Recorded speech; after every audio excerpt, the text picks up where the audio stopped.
Well, I guess we'll just start over. The Zoom was and it's not you. Zoom is just Zoom's terrible. It's always cutting out. Um, so I'll redo the introduction.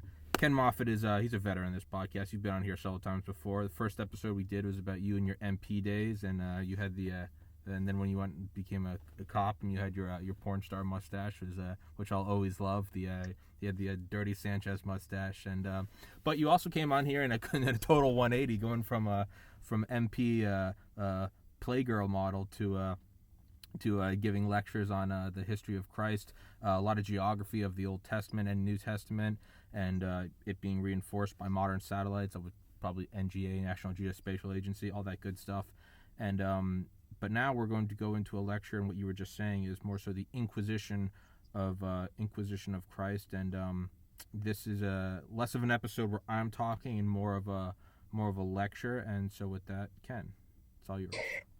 Thank you, Tommy. I became interested in this topic years ago, and one of the reasons being is having a degree in history. I decided to not pursue it in the public education because I realized how much I didn't like the kids. And I realized, well, if you spend that kind of money, you might as well do something with it. I've never heard it more brutally honest. I just didn't like the kids. We used to teach. Well, we used to joke that every school ought to have a wood chipper, but that wouldn't fly, especially today. But at any rate, so I decided to use my education and my degree in history, everything that I had learned how to do to research and write history and so on, into biblical history, and that was how we got into the Exodus that we did and so on. Mm-hmm. And so I fast forwarded to, I began reading some interesting stuff on the trial, or the Inquisition, as I call it, of Jesus. And I read a book called Prelude to Glory by Wayne D. Leeper, Leeper. I'll give credit where credit is due. And I was fascinated by the book because Wayne Leeper concentrated on the last 4 days, or the roughly 100 hours of Jesus' life. And I thought, man, this is really interesting because it leads directly to the Inquisition, or as some people call it, the trial of Jesus. And so what I did was I worked up a sermon and for our church here in Moline, Illinois, and I delivered that sermon back on October 24th, 2021, which is just about a year ago. And I thought, well, since we're going to do the Inquisition in the trial, we're going to get heavily into the social aspect of it, the economic aspect, the religious, and everything that surrounded the first century during the time of Christ. This would be a great way to introduce the trial, the Inquisition. So I thought it's all right. I'll just read this as we go along. Sure. So, okay, we're going to start with Jerusalem, the last 100 hours of Jesus' earthly life. In the past several weeks, circa AD 30 to 33, scholars debate, was it AD 30, was it AD 33? I'm not going to quibble. I'll just say it was within that 3-year period. What if someone told you that you had 4 days, or roughly 100 hours to live? What would be going through your mind, knowing that you have a very short time left to live and the clock is ticking? This is exactly the situation Jesus found himself in the final Passover week of his earthly life. Now, if we're to fully appreciate all that he went through leading to his crucifixion, it's imperative that we understand what's taking place contemporaneously to the events surrounding those last days, those final hours. The Gospels give us a glimpse into the final days of Jesus' earthly life. And from them, we're able to piece together important details about the final hours. During his final hours, he prepared to undertake the most important events in all of human history: his trial, Inquisition, his crucifixion, his burial, and his resurrection. But the Gospels, for whatever reason God chose, don't go into a lot of detail as to what was taking place in Jerusalem during that final week of his life on earth. And I've recently been studying the hours of his life, including the last Passover he celebrated with his disciples. So to help us better understand and better grasp what might be going through his mind during those final hours, I thought it would be interesting to take a brief look at the world Jesus encountered in that final Passover week. The Romans called Jerusalem a temple city. In a temple city, the religious leaders in Jerusalem were given a certain amount of deference or latitude with respect to their religious beliefs and practices. And even though the Romans thought that the belief in one invisible God was strange, so long as the Jews were peaceful, they acquiesced to the cult of Yahweh, as the Romans referred to it. In Mark's Gospel, he refers to that week as Passover, or the Festival of Unleavened Bread. As the capital of the Jewish nation, Jerusalem was religious, culture, and center of the Jewish world. And the temple was the center of the Jewish universe. In Acts chapter 2, verses 2 through 5 through 11, we're told that the Jewish pilgrims were from all over the Roman world in Jerusalem to celebrate the Passover. Now, scholars estimate that the population of Jerusalem at that time was about 40,000 people. But since this being Passover week, the population would swell to as many as 100,000. So imagine a small community of 400,000, and all of a sudden you've just dumped another 60,000 people in there. Imagine putting the population of where I live in Moline, Illinois, and taking the population of Davenport, Iowa, just across the river, the Mississippi River, and this would be Jerusalem during Passover. Pilgrims entering the city would be captivated by the holy city's majesty. There was an aura surrounding the city where God's holy temple resided, and the Passover festival would be celebrated. Jerusalem was revered. It was honored with profound, adoring respect. The temple itself was of such dazzling brilliance, with its gold leaf overlays shimmering in the sunlight, that pilgrims were mesmerized by its beauty. It was of such magnitude and splendor that one's attention was immediately drawn to it. The temple was truly considered to be one of the most beautiful structures on earth. And many scholars of ancient history place it in the same league, or even surpassing, some of the seven wonders of the ancient world. Jews were immensely proud that the temple was theirs and theirs alone. And so sacred was God's temple that signs were written in Greek and Latin that were conspicuously placed throughout, warning Gentiles not to proceed past a certain point within the temple precincts upon pain of death. These signs informed the violator that your blood is on your hands. This was the temple that Jesus would visit and cleanse. I want to emphasize cleanse during this Passover week, and we'll look at that in a little bit. As Jesus walked the streets of Jerusalem in those final days, he would have encountered and interacted with various sects within Judaism, all vying for power. These sects were the Sadducees, keeper of the temple, and all the ceremonies surrounded with it, including sacrificing the Passover lamb. The Pharisees, strict adherents to the law, that is, as long as it suited their interpretation of the law. And the Herodians. The Herodians were an interesting group.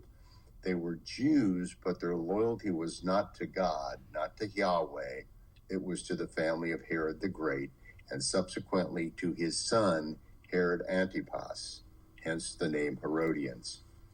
And the sect of the Essenes preferred not to have anything to do with the Sadducees, the Pharisees, the Herodians, or the scribes, who they rightfully believed had corrupted Yahweh's divine will. The Essenes are known for their monastic lifestyle, which notably in the community of Qumran. This is where the Dead Sea Scrolls were found. Now, it's interesting that some scholars believe that Jesus and his disciples actually celebrated the Passover in the Essene quarter within Jerusalem. Some say that Jesus was an Essene. I don't think that that's accurate, because he still revered the temple. He just condemned the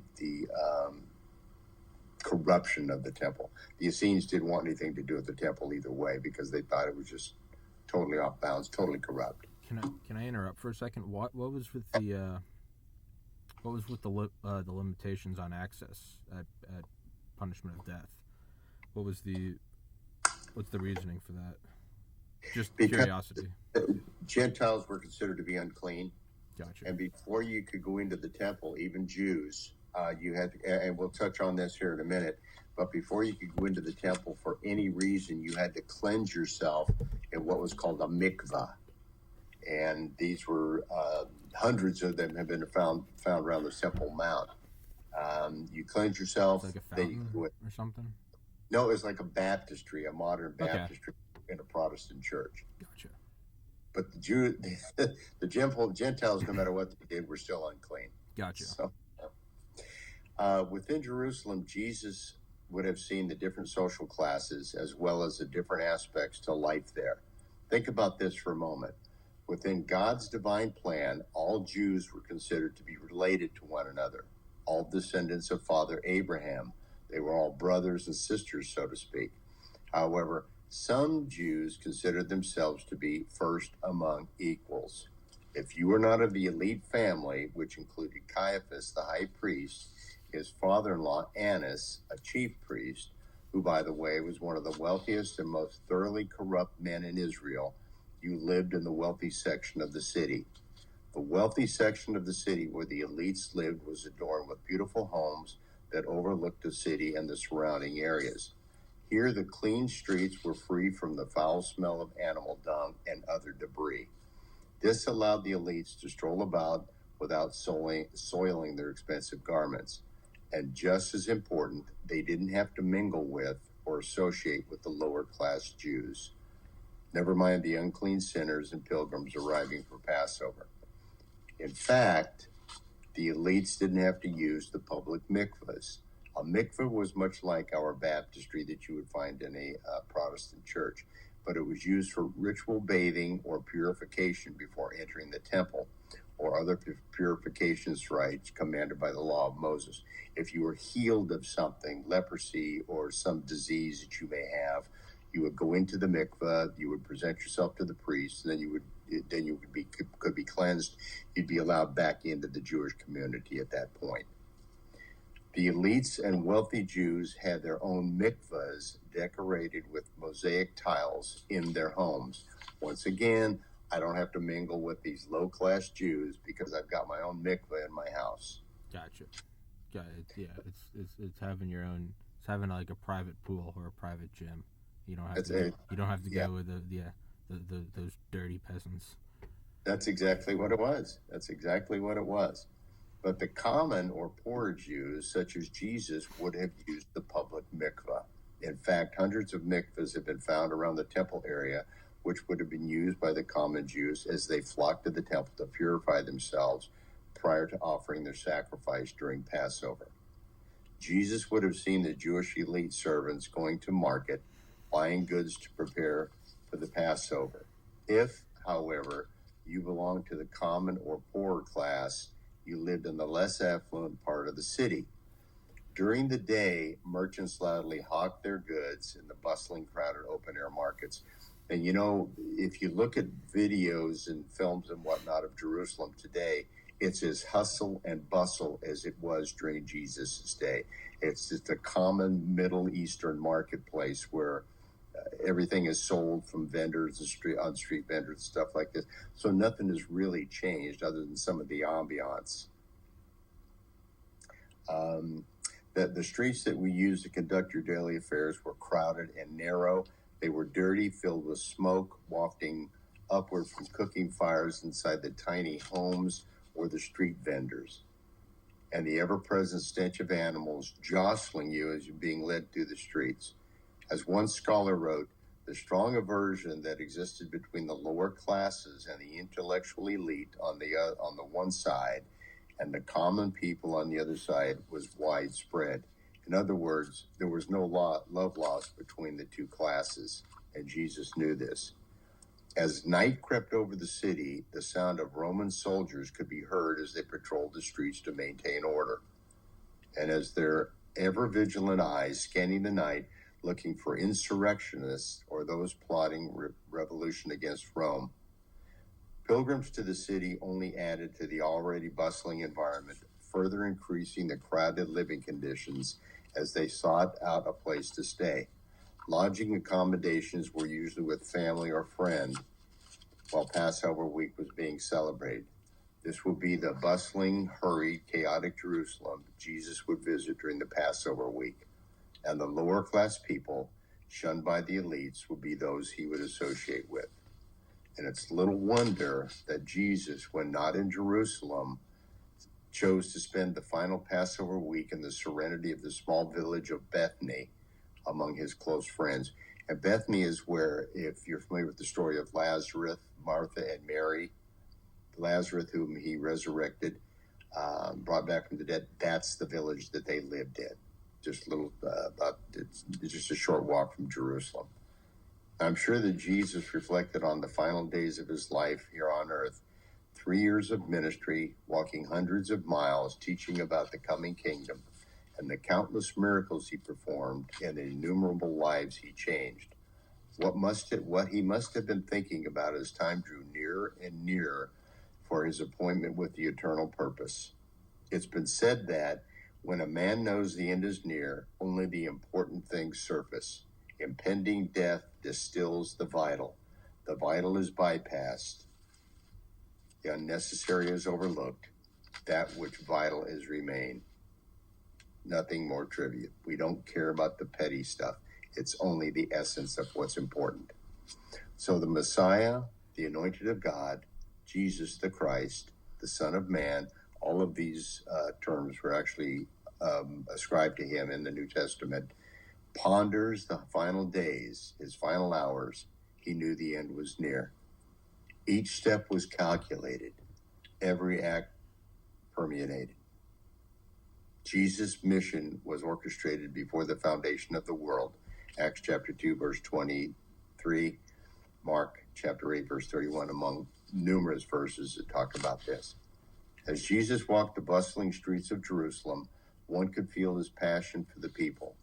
Imagine him smiling as he watched children joyfully, carefully singing and playing, excited as the Passover festival approaches. He weeps as Jerusalem blissfully ignores her coming plight, which would have been the revolution and the destruction of the temple in 70 AD at the hands of the Romans. He's mindful of the scorning elites who falsely accuse him of wrongdoing. He pleads with his disciples to watch with him as he prays. But alas, weary from the long day, they would sleep. Jesus knew what had to be done. He was born for this purpose, and nothing could change it now. The grains of sand in the hourglass are becoming fewer and fewer. Time is waning. His life course would culminate into the events that would be unfurled this week. A man so loved, followed by scores of people seeking the truth, yet he would end up alone. The week started with fanfare. All four gospel writers tell the story of Jesus' triumphal entry into the holy city, hailed him as king, and that a great multitude of people would welcome him. But the words he chose, the manner in which they were delivered, were they truly fit for a king as he rode through the streets on the back of a lowly donkey's colt, as recorded in Matthew 21, 1 through 10? This took place to fulfill the prophecy of Zechariah, found in chapter 9, verse 9, written perhaps 500 years before his earthly birth. The disciples did as Jesus had instructed. They brought the donkey and the colt on which Jesus rode into Jerusalem. A great multitude spread their cloaks on the road, while others cut branches from palm trees and spread them on the road. And incidentally, palm branches were a sign of victory in ancient Israel. The crowds that went ahead of him and those that followed him shouted, "Hosanna to the Son of David. Blessed is he who comes in the name of the Lord. Hosanna in the highest." When Jesus entered Jerusalem through the Golden Gate, there stood the brilliance of his Father's temple before him. Beyond the temple, however, but certainly within view, stood Golgotha, the hill where in just a few short hours Jesus would be sacrificed for our sins. The symbolism was inescapable. This was the fulfillment of Ezekiel's prophecy foretelling the Messiah's return. The whole city was stirred and asked, "Who is this?" Could this indeed be the long-awaited Messiah, returning to free us from the yoke of oppression suffered at the hands of the Romans? After all, it was long rumored that the Messiah would return during the Passover festival. This was an exciting time to be in Jerusalem. But for Jesus, due to the plots on his life by the religious elite, this was a dangerous time to be in Jerusalem. After arriving in Jerusalem, Mark writes that the first thing Jesus did was go into the temple. The hour was late that evening. Undoubtedly, Jesus was tired, but he needed to go to the temple, and he needed to see for himself what was taking place. As he returned to the small village of Bethany, less than 2 miles from Jerusalem, I'm sure he was disturbed at what he had seen in the temple, because the very next morning he returned. So much was happening, yet there was still so much to be done. The city was now alive with hordes of people pushing, shoving, and busily preparing for the Passover. As he waded through the joyful, celebratory crowd, Jesus made his way into the temple. There he took matters into his own hands. Filled with righteous anger at what he was seeing, he overturned the tables of the money changers and drove out the temple, those who bought and sold in the temple. He would not allow the temple to be desecrated by turning it into a bazaar. Jesus declared for all to hear that his temple was a house of prayer and not meant to be a den of thieves, Matthew 21:13. Now, the interesting thing about this, and we'll touch on this shortly, is that we need to understand that Jesus, excuse me, some say, well, he cleared the temple. He cleansed the temple of the wrongdoing that he saw, the money changers, those buying and selling in there that were actually cheating their fellow Jews. If you came from a foreign country, you had to have Jewish coins to buy or sell something or to make an offering in the temple. You couldn't use a Roman coin or a Greek coin. It had to be a Jewish coin. So if I give you a quarter, you exchange it, I get a dime back. So you've just made 15 cents off your fellow Jew. That is illegal. That was a violation of Jewish law. And that's one of the things that Jesus said, is you turn this into a den of thieves. Is that usury? Is that what it was called? Yeah, usury is typically, charging interest. But the whole point was that, as we said, they're all children of Abraham. You are not to do this to your brother. You are not to do this to your cousin. And this is one of the things that was wrong with it. But the other thing, too, is, and we're going to look at that in a few minutes, is that these people actually rented space from Caiaphas and his father-in-law and set it up like a flea market. Yeah. And so Caiaphas, these guys were making money hand over fist. Why? And that went to the corruption. Why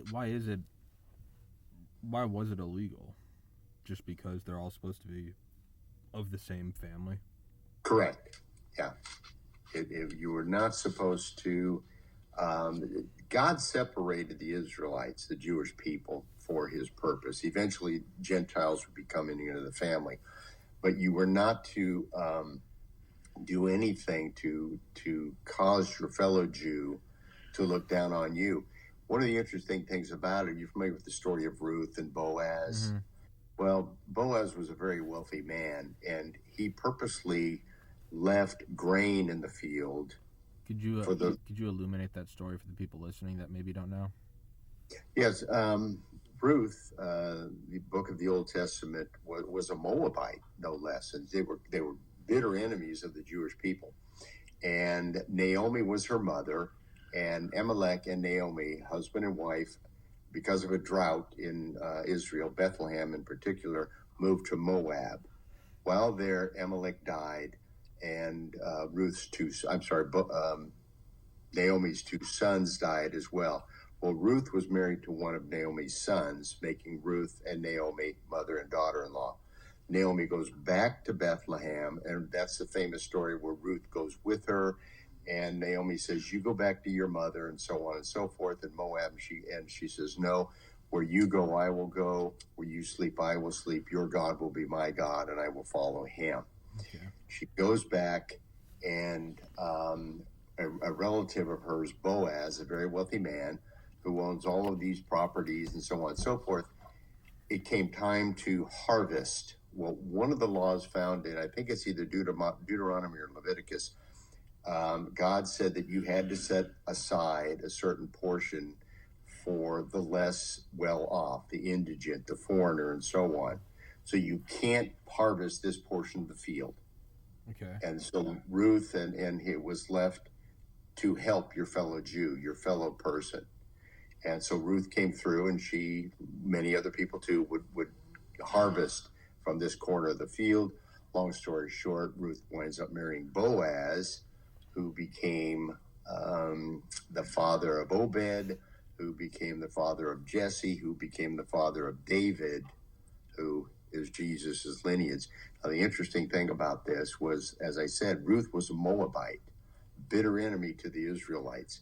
But we look through Jesus' lineage, and here he has this Moabite, which tells us that God looks at all people the same. And even in the lineage of his son, Jesus, his earthly son, he's got this Moabite in the lineage. Another interesting thing about this is that when you get a little bit further into the lineage, you see Rahab, who was the prostitute from the story of Joshua and the taking of Jericho. So you've got these individuals in Jesus' lineage that God is saying, I don't care about who they are. I want to know how they act and what kind of person they are. And so you've got these people, these Jewish people sitting at the temple, cheating their fellow brothers, their fellow Jews, if you will, because they had to pay Caiaphas and his father-in-law Annas to rent this booth. And this is how they made their money off their fellow Jew. Okay. And this is what angered Jesus. And so his thing is, I don't care who they are. Does that include non-Jews? It eventually will. Yes. Yeah. But non-Jews weren't going to celebrate the Passover. Sure. They weren't going to the temple. Sure. So here you had the Jews being cheated by Jews. I mean, imagine these poor pilgrims.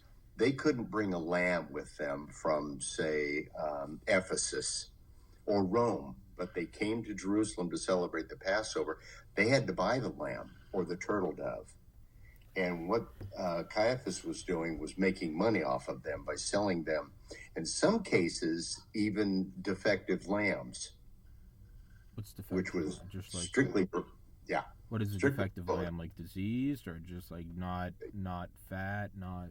It could be diseased. It could have broken bones. See, Caiaphas was a sect of the Sadducees, and they were pretty unscrupulous individuals. And God said, you will give me your best. I don't want you diseased. I don't want you blind. I don't want you crippled. But if I have a crippled lamb and I can't breed that lamb, yeah, okay. I'll slough it off and I'll sell it to one of these guys. And that's part of what they were doing.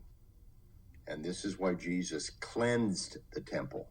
Didn't just clear them out. He cleansed that temple of the wickedness and the wrongdoing that he saw what they were doing. He says, I'm cleansing this. I'm getting rid of the sin out of my Father's house. Okay. Are these symbolic stories, though? Like, is it supposed to be like literal lambs, or is it supposed to be symbolic of like even today? Like, could that apply to today? I'm not sure I understand.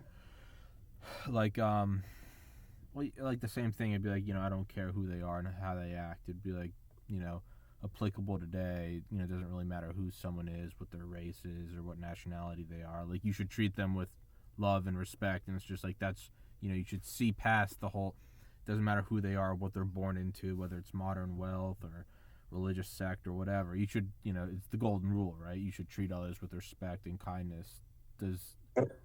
Yeah, but let's not overlook the point that Jesus still condemns sin. Now, you can be from deepest, darkest Africa. You can be from Asia. I don't care where you're from. Sure. If you are a good person, you're a good person. That's right. Yeah. But if you're wicked, you're wicked. Yeah. Yeah. Even if you're the most devout Christian or Jew, if you're an evil person, you're an evil person. That is exactly correct. God looks at your heart. So there's no old boy network. There's no handshake and whiskey and cigar in the back room. Are you a real one or not? Yep, that is exactly correct. Gotcha. You know, we have a term that it's kind of like you have individuals that show up at church on Sunday morning and just to get their ticket punched. Like, okay, Yeah. the old days of Disneyland. Okay, I got my ticket punched. I'm good for all the rides, and they don't really participate. They don't really do anything to further the kingdom. They're just like, okay, fine. I'm good for the week. I'll see you in the next week. Punch your card. Yeah. That's exactly. Clock in and go sleep in the bathroom. Yeah. I got you. It's interesting because I have several friends that are ministers, and one's in Texas that I go on this road trip with, and you know, it's a common theme that there are a lot of people that just show up thinking that that's good enough. Now, is there a difference? Do you look at it as that's not good enough, or could it be like do you look at it like glass half full? Is it like, oh, you're halfway there? You know, you at least kind of, you made an effort. Well, let's go back to Deuteronomy and the greatest commandment. When Jesus is asked in Matthew, what is the greatest commandment? He refers them, the Pharisees were always trying to trip him up. They said, what is the greatest commandment? And he said, you're to love your God with all your heart, soul, and mind, with all of your heart, soul, and mind, and all your strength. So it's not like, you love God with a little bit here, a little bit there. Gotcha. I mean, it's kind of like one of the terms that I like to use when I'm delivering a lesson. It's like being a little bit pregnant. You either are or you aren't. Yeah. Showing up to the pool, but I'm not going to get in it. I just want to sit here and sunbathe or whatever. And that's what the unfortunate thing is. That's what Jesus is drawing out. Gotcha. Either you love God or you don't. I got you. There is no middle ground. I got you. All right. Okay, so Jesus declares for all to hear that my Father's house will be a house of prayer. Now, the ever-growing throngs of people now milling about the temple precinct no doubtly observed his temple cleansing. What is he doing? The crowd murmured amongst themselves. This would have included many of the Jewish religious elite who had already conspired to kill Jesus, not because he was a criminal, but because his teachings threatened their economic fortunes, their social standing, and their political ties with their Roman overlords. See, Caiaphas was in a position to be high priest because he was appointed by the Roman governor, which was a violation of Jewish law. And you go back to the Levitical priesthood under Aaron, Moses' brother. The succession went from Aaron, his sons, all the way down. It did not include being appointed by the Roman governor. But that's a story for another day. Are you familiar with the Maccabean Revolt? No. Oh, well, boy, we got another podcast coming up here. At any rate. Is it important to know going forward? It is from the standpoint that this is where we see a breakdown because of the Syrian interjection into the Jewish lifestyle after Alexander the Great. Alexander the Great dies in 323 BC. His kingdom is broken up. The only two generals really that we're concerned with are Seleucid and Ptolemy. Ptolemy obviously being with Egypt. And my question when I give this class is, who's the most famous pharaoh? Cleopatra. Cleopatra was a pharaoh? Yes, she was. But they were Greek. And then you had the Seleucids, and they were constantly fighting over Israel. Israel was that border between the two. And who controlled Israel? You controlled it for taxation and so on and so forth. Well, Antiochus IV came in and said, I'm banning the Jewish religion.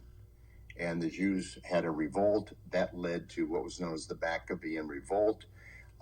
They overthrew the Syrians, which would have been Antiochus IV, and they cleansed the temple. And this is where we get Hanukkah from the Maccabean Revolt. It's a longer story that I won't take a lot of time with, but it was at this point that the civil war broke out amongst the Jews themselves, and the Levitical priesthood was done away with.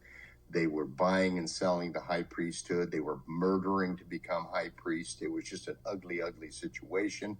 63 BC, they invite the Romans in and say, hey, can you kind of help us out on this internal civil war amongst us Jews? And the Romans said, yeah, we'll gladly come in there.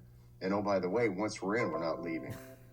And they became the old switcheroo. That's it.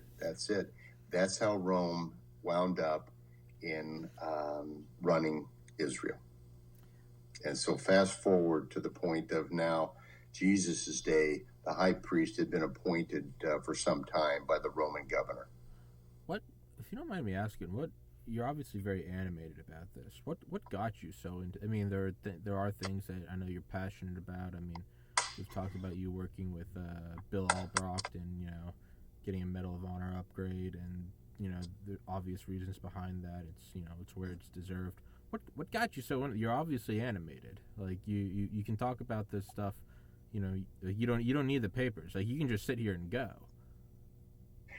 If you don't mind me continually prying, I know I'm driving you away from the papers, but I kind of like just picking your brain. It's like how the wheels work. It's like a jukebox machine. I can just press buttons on you. It's fascinating. No, and that's fine. Well, because of I love history, number one. Yeah. And number two, it's because I firmly believe, as a Christian, you can't just read 2 verses and say, okay, I know it all. Well, no, you don't. Excuse me.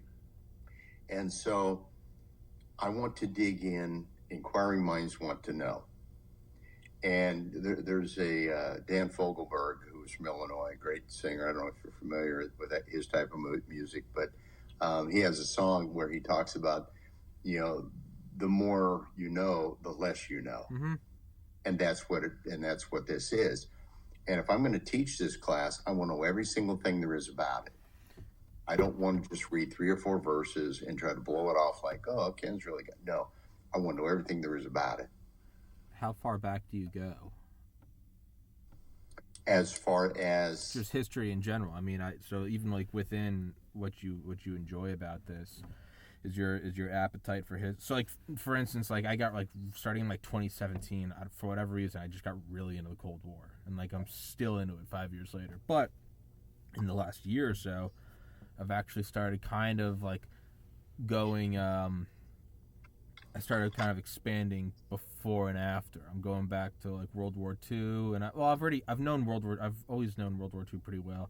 So like I'm kind of going back to like the 30s, the 20s, and the teens, and then even after I'm kind of reading more recently, 90s, 2000s, and for me it's like there was an initial stake, right, an initial point that I was like, this is badass. I love learning about this. And then you learn so much of it, and you can never know all of it, but I mean you get such like a grasp on it that there is like a rule of diminishing returns where you can only dig so much deeper between. It's like you know so much about whatever General Curtis LeMay. It's like there's the diminishing returns. Like you don't really care about his dog or the type of underwear he used. So instead you go start learning about World War I or the Caribbean like expeditions under Smedley Butler. So for you, is there a point where you start to fill up the vat with so much information that maybe you start learning like pre-biblical times or post-biblical times? Like, does it flow over? Is what I'm asking. Well,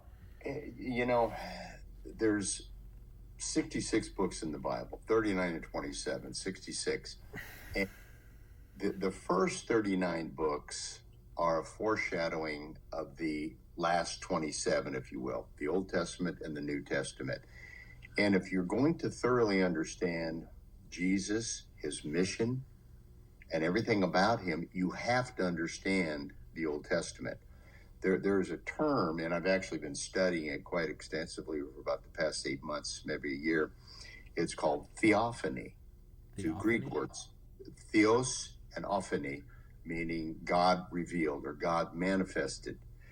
The other part of that term is Christophany, which means Christ appears or Christ manifested.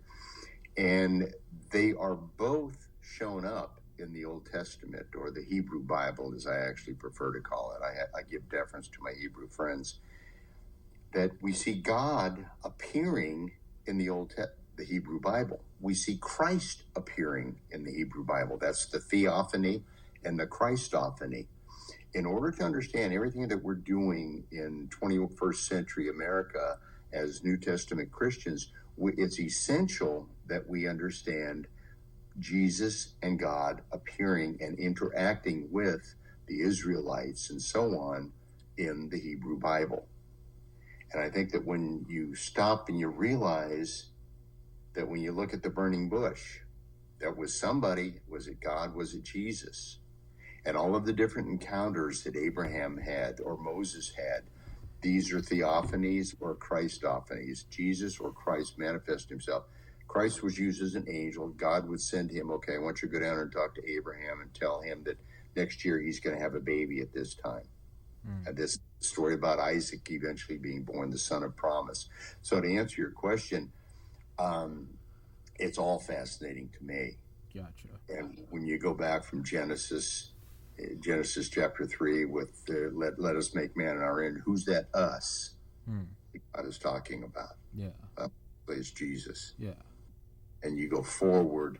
So all of this stuff compiled, it's just fascinating stuff. And if you really want to understand Jesus, I'll go to this part then, because if you have a question. But are you familiar with the story after the resurrection? I think it was the very day, or it had to be 3 days after. Cleophas and the story about the road to Emmaus. No. Jesus is, and most scholars believe that this individual named Cleophas was perhaps a cousin of Jesus, some relation to Jesus. Cleophas and a friend of his are walking back from Jerusalem. They had witnessed it or had been at the crucifixion, something along these lines. So they're walking back to this little village of Emmaus, which is about 7 miles outside of Jerusalem. And next thing you know, here comes this third party, and he's up there talking. He goes, "Hey, you mind if I join you in the conversation?" And he said, "Why you look so sad?" And he said, "Well, aren't you aware of what happened in Jerusalem here? Blah, blah, blah." And no, I don't know anything about it. They proceed to tell me about the arrest and the crucifixion and the resurrection and all this. They didn't know it was Jesus. He prevented seeing who it was. They go to this inn. They have a meal together. And Scripture says at this point, he opened their eyes. And he said, all of the Scripture, meaning the Old Testament, the Hebrew Bible, because the New Testament had yet to be written, all of this Scripture points to me. And he opened their eyes, and they were able to finally understand all of the bits and pieces that it was like a jigsaw puzzle throughout the Old Testament finally came together. And that's why it's important that we understand all this to put this puzzle of the New Testament together. Gotcha. There's something fascinating about, sometimes I'm disinterested in this stuff. Sometimes I'm disinterested in ancient history because it's just so. When you look at an old, you ever seen an old film from 1910 or something, when they colorize it and they slow it down, and all of a sudden it turns from this thing that just seems so distant and alien. These women in these huge hoop dresses and Model Ts, and you're like, the fuck is this? And then they add color to it, and they'll even put artificial sound in of the horses clopping on the roads, and and then you see early New York, and all of a sudden, boom, it comes alive, and you look at it and you're like, oh, that would have been me. I would have been that kid running around throwing a baseball or something. You're like, this is 10 years before Babe Ruth, and it sort of comes to life. I have a problem sometimes learning about ancient history because there seems to be that veil. But then, on the flip side, there is something so badass about it, because you look back at, I don't know, even, it's America. What was 77 years ago? World War II. And what was 60 years before that? The Civil War. And then what was 50 years before that? The War of 1812. And then another 30-something years before that was the Revolutionary War. And then 170 years before that is when Harvard was founded. And you just start looking at it and you're like, holy shit, this is beyond, I vaguely remember my, meeting several times my great-grandmother. And she was born in like 1902. But even that was just like the beginning of last century. Let alone America, you go back another century and a half prior to that. So the point is like, there is something badass about them looking back like millennia. And you're like, oh. You're like, America is as recent as like the iPhone. And it's a flash in the pan. And there is something fascinating about the staying power of something like Jerusalem or like the pyramids or like Islam. You look at it and you're like, oh, like these are like old like redwood trees, and America is like this weird undergrowth, and you start to see them as like these. One of the interesting things that we get into, why do I spend so much time studying biblical history, is that we need to understand that biblical history was not created in a vacuum. Yeah. There are contemporaneous events circulate. I mean, Egypt was thriving, and you look at all of what today is known as Turkey or Asia Minor. Back then, there was a thriving province of Rome. Yeah. And Israel itself is just this little country about the size of New Jersey, but so much was happening, and so much of everything that was going on in the world was affecting Israel, because Rome was the governing body of Israel. Now, the what was known as the Sanhedrin was the governing council. It was made up of 71 members. The high priest. It was kind of like our Supreme Court. Only our Supreme Court isn't supposed to legislate, but they sometimes do. Yeah. But the Sanhedrin was the governing body. It was religious, political, and social arbiter of everything pertaining to the Jewish lifestyle. And this is the governing body that Jesus went before for his Inquisition. And this is something we'll look at in subsequent podcasts.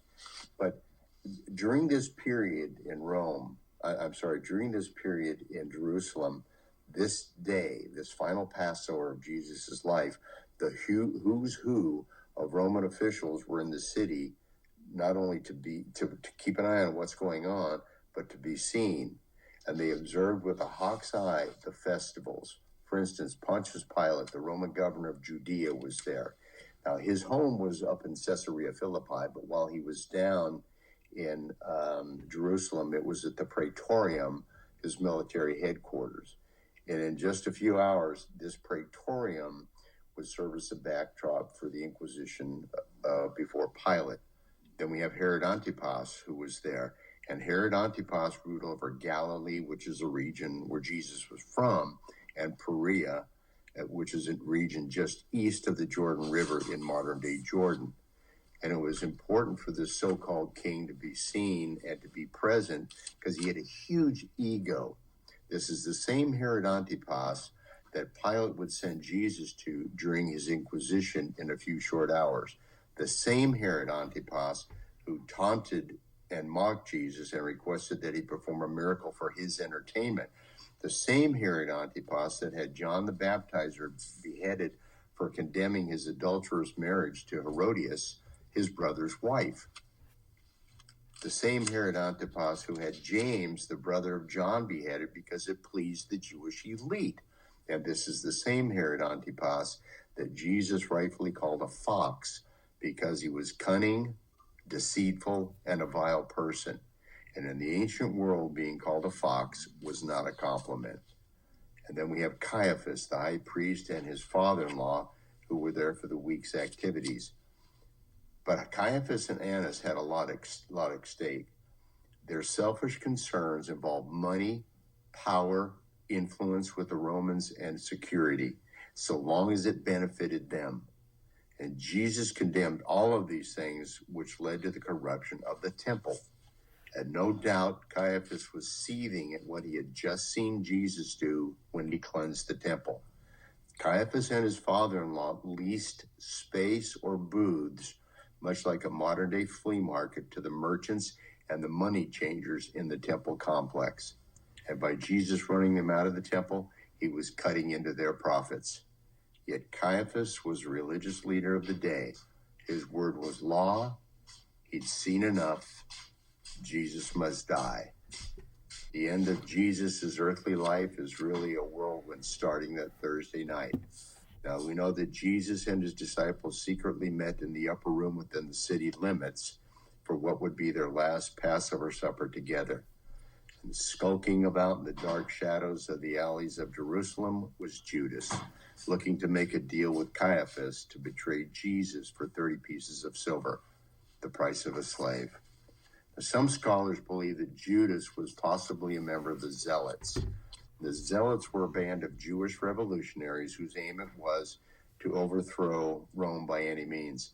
And they were also known as the Sicarii, or the dagger men. What they would do was they had these long flowing robes, and they would wear daggers up their sleeves. And as they would come to a collaborator, a Jewish collaborator with the Romans, they would stab them. And badass. What are they called? What were they called? Yeah. Sicarii. So is that like Sicario?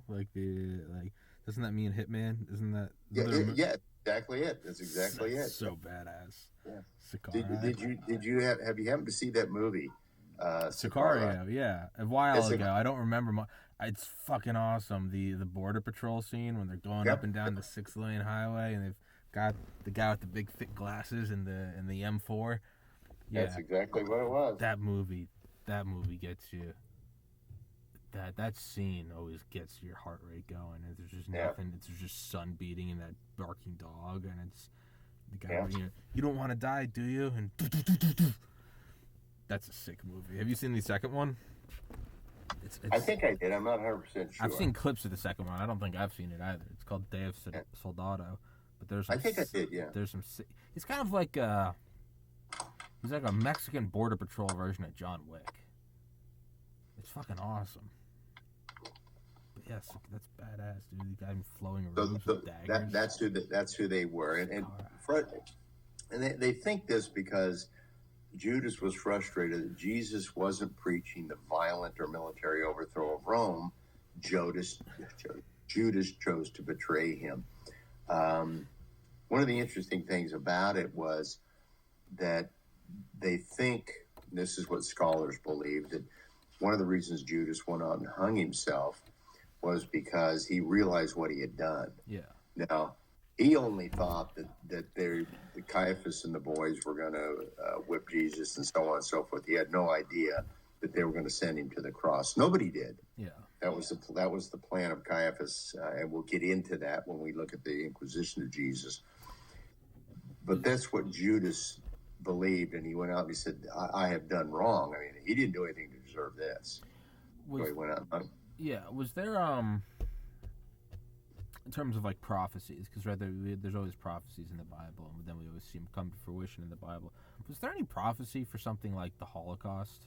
I've always thought about that, because that seems like a near biblical event, right? Something that large and that mechanized by. No, there's nothing that despite what Nostradamus extrapolation. There's not even like a no. It just talks about that there's evil in the world, and there's always going to be evil. But Nostradamus, coming up with, hey, you know what? No, that's. I had a Jewish buddy in college. He was a doctor. He's the smartest person I've ever met. But I remember he and I used to we'd just be sitting there sometimes just drinking, and he'd be like, for whatever reason, every X number of years, somebody tries to kill all the Jews. And he's like, I read more history I read, the more I realize that for whatever reason, driving them out into the desert or genocides or slavery or exterminate, someone's always trying to kill all the Jews. And he's like, and it's almost like microbiology. It's like he's like, the more you try to squash it out, the more resilient it becomes. So he's like, it's kind of like the ultimate like fuck you to Hitler or to like or like the Pharaoh, that he's like. That the best conspiracy now is that Jews run the world. And he's like, it kind of is like the biggest comeback story to go from like, burn them all to like, we run the planet. And he's kind of stupid. He'd just sit there and be like, but he'd always just look puzzled. He'd be like, for whatever reason, someone's always just trying to kill all of us.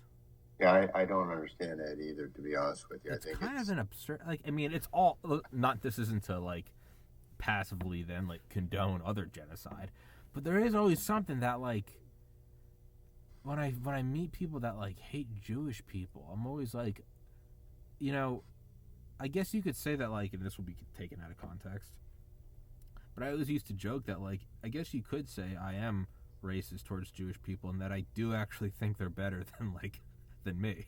Like I'm a white Irish Catholic, and I'm like, yeah, no, I don't think they're equal. I think they're smarter.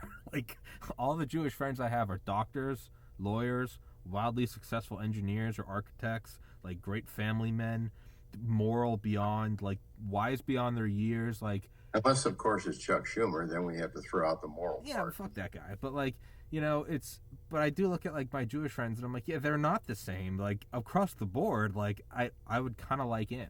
I'd like to be like inducted into that inner circle. Maybe I need to get a yarmulke. Hey,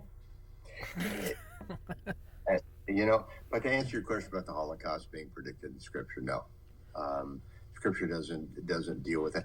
And real quickly, one of the reasons being is because when Jesus comes, he came to call all nations together. It wasn't to say, okay, you Jews, you're still separate. And to a lesser degree, the Jews tried to separate themselves because they still consider themselves to be the chosen people. But all people are God's chosen people that have come into the knowledge of Christ. So if you're outside, you choose to be outside. Now, but as far as predictions through the Holocaust and stuff like that, there are people that have made a lot of money writing books about this and about that and taking this out of context, this out of context. You got to be on the lookout for hucksters. Yes, you do. Yes, you do. And I have my good friend in Texas, and I talk about this one individual. I won't mention his name because I don't even know if he's still alive, but he has made a boatload of money talking about Armageddon. And I remember back in 1972 and 73 when I was stationed at Fort Eustis, Virginia. I was the charge of quarters. When everybody went home, I was in charge of the company. And I would go up in the day room, guys would come off shift, and we'd be up there playing pool. And this is before satellite TV and all that. And he was always on there selling his books about Armageddon and the last days and stuff like this. And I'll be honest with you, occasionally I'd listen. It's like, whoa, really? That's going to happen? Oh yeah, they'll suck you in. They will. Yeah, they will. Never spent. You gotta watch yourself on that. You gotta, as long as you're on. There's nothing wrong with dipping your toes in. When someone's like, "Let me tell you, the world's ending Sunday," I'll be like, "Tell me more." Because sometimes it's just fun to see someone spin a yarn. Like sometimes, like that is why like I will always love conspiracy theories. Not because I take them hook, line, and sinker.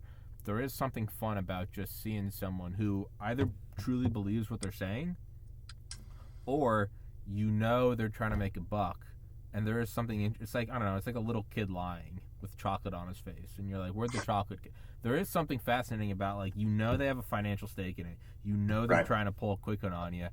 It's if you can entertain it. It's like messing with a dog and getting it angry, but you don't want it to actually bite you. There is something about like you can toy with these hucksters where you're like, "Tell me more." You don't ever give them a dime, but you can just sort of.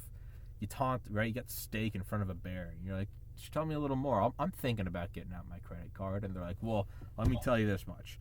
They're like, "Hillary Clinton's a lizard, and Donald Trump is an alien from the center of the earth," and it's like, "Go on." It's fantastic fiction, so there is something fun about watching them. They are out there, but so this, but to answer your question about Scripture says nothing about that. But here's the interesting point. Even Jesus points out that he does not know. Only God knows. Only the Father knows when all of this will happen, the end of the earth and all this. So these people that tell you, I know exactly. Really? I was off for a couple of hours or a couple of days. So let me recalculate when the earth is going to end. Yeah, that scam where I remember me and my buddy Alex. It was had to have been summer 2011, I think.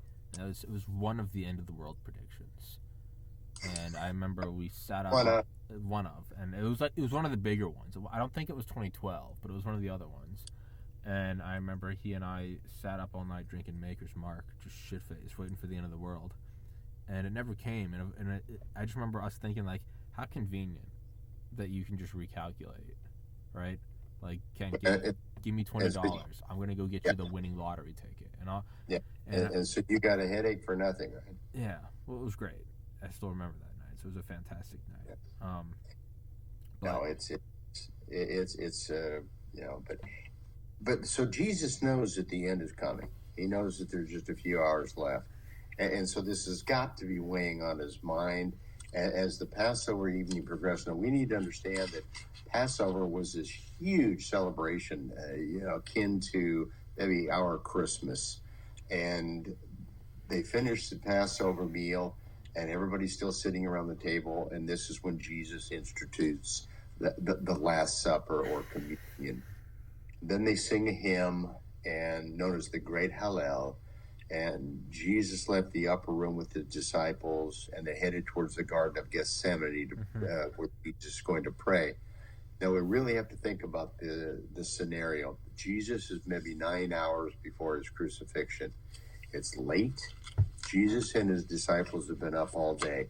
They leave Jerusalem through one of the gates leading to the Garden of Gethsemane. Normally, this walk would be a leisurely trek, about 30 minutes. However, tonight, crossing the Kidron Valley leading to the garden, Jesus' mind is racing with 1,000 thoughts, fears. As they walk along the path to the garden, Jesus begins to quicken his pace. The hour is rapidly approaching. The disciples, puzzled at this unfamiliar brisk pace, look at each other and wonder aloud, why is the rabbi walking so fast? Arriving in the garden, apprehension begins to overtake him. Stepping away from his disciples, glancing over his shoulder, he sees countless lit torches leaving the same gate he passed through a short while ago. They appear to be headed in the direction of the garden. He kneels to pray. The torches have descended into the valley below the garden, emitting only a faint glow in the distant light. A short period of time has passed, but then in the distance, he hears the muffled sound of voices. And once again, he can see in the faint light from the torches, they're getting closer and closer and closer.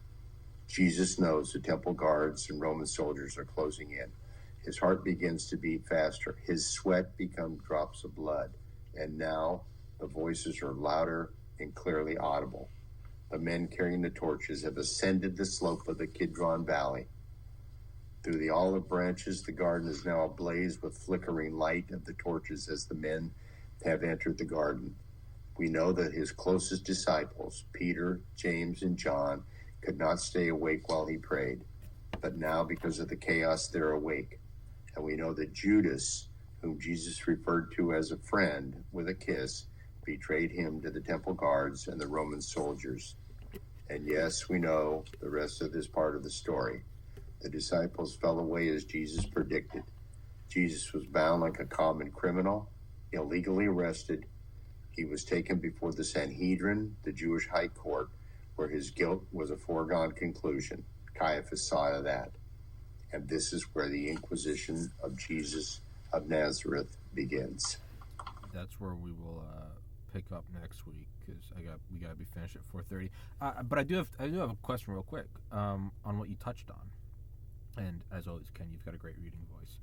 But what you said about Jesus not knowing when the end of the world will, I never knew that. That was something where he said only the Father knows. Yes, that's in Matthew. Yes, I never knew that. Yep. He was quizzed on that by his disciples, and he said that the time for me to know, it's not for my time to know. Only the Father in heaven knows. Interesting. So these knuckleheads that are out there saying it's going to happen tomorrow, next week, they don't have a clue. You won't know. And the thing that infuriates people like me is, how does Jesus not know? And he's part of the Godhead, but you do. Well, it's like the people that like criticize Tom Brady, and you're always allowed to level criticism. Sure, I'm not saying anybody's beyond reproach, but like, it's like, it's the guy who's 60 pounds overweight and is watching TV, and he's like, Brady can't escape the pocket. And it's like, dude, this guy's been to, 10 Super Bowls? He's been to 10. I think that's correct. And he's won 7. Tom Brady, as a individual, has more Super Bowls than any franchise. But go on and tell me how you, Bob from Montana, who hasn't left your couch in 38 hours, tell me how that's something that's always, it's the blue-haired screaming millennial that's like, Elon Musk was born into wealth. He didn't earn a dime. And it's like, he's worth $300 billion and is landing rockets vertically. What the fuck? Where do you get up? Michael Jordan sucks at basketball. I'll tell you what I would have done in Game 6. What?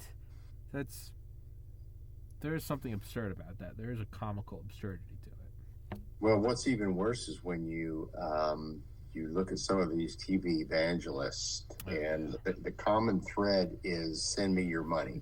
Yeah, I'll tell you when my new system to understand Armageddon for just $49.99. We do take That's Social exactly Security. correct. We also take food stamps, and it's like, what? This is some modern day blasphemy shit. Yeah. I just here down 1-800. I got soaked, and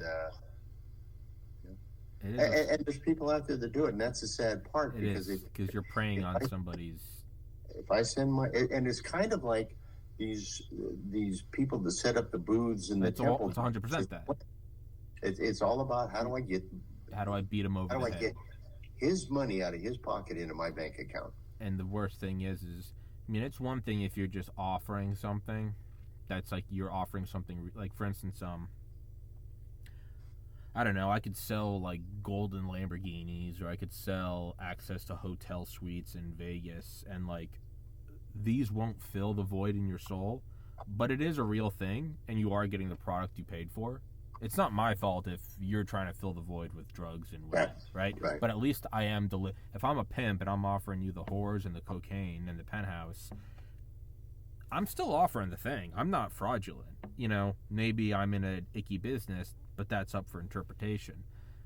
The people who are offering something they cannot possibly offer, salvation and or some inside baseball about Armageddon. And not only that, you're beating people over that are really looking for something. Even being like a heroin dealer is more noble, because although you're killing someone, you are still delivering the product that they want, versus really taking advantage of somebody's own crisis of conscience or existential dread about the end of the world, and they're just for 4 payments of $100. I'll tell you what you need to know to get in that. That's a special kind of cancer. Yeah, they're out there. They're bad people, but you also learn from them. Maybe you gotta wake up still drunk the next morning and realize the world's not over. Now you gotta deal with this hangover. You learn. You go, hey, I don't think these predictions are right. Fall back and regroup. Yeah. Mr. Moffett, we got to wrap this one up. I'll send you this episode when it's uploaded, and thank you for your patience with my unhinged questioning. No, that's fine. Strategies. That's how. But I love having you on, man. You're a brilliant mind, and I'll see you next week. All right, very good. Mr. Ken Moffett, thank you, brother. I'll send you this episode later. God bless everybody. Have a good one. Ken, peace.